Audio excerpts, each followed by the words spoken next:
Disconnected, the space between hearts. Notice where disconnection resides in your body. A tightness in the throat, a cooling around the heart, the sense of watching life from a slight distance. Disconnection appears when the exchange between giving and receiving slips, when protection overshadows presence and belonging dims. It is not punishment, but guidance, inviting reconnection within and then outward. Ask yourself, what interrupts my capacity for coherence and openness with another?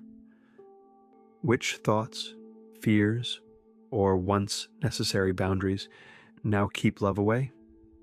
The reactive side seeks distraction, noise, performance, intellect to avoid the ache. The repressive side withdraws, isolating, confusing detachment with safety while longing quietly to be held.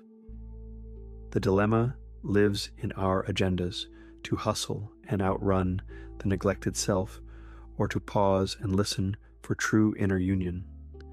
With awareness, disconnection becomes a signal, a call for resonance and presence.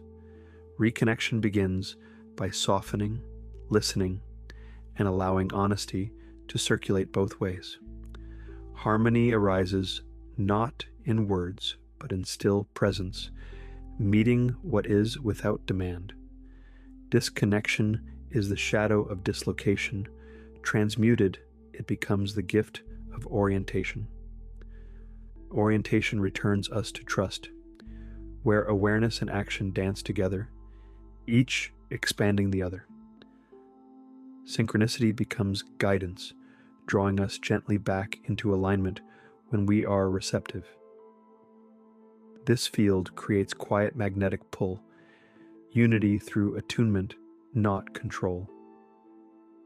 In remembering this, disconnection becomes communion, the natural rhythm of give and receive, restored through compassion.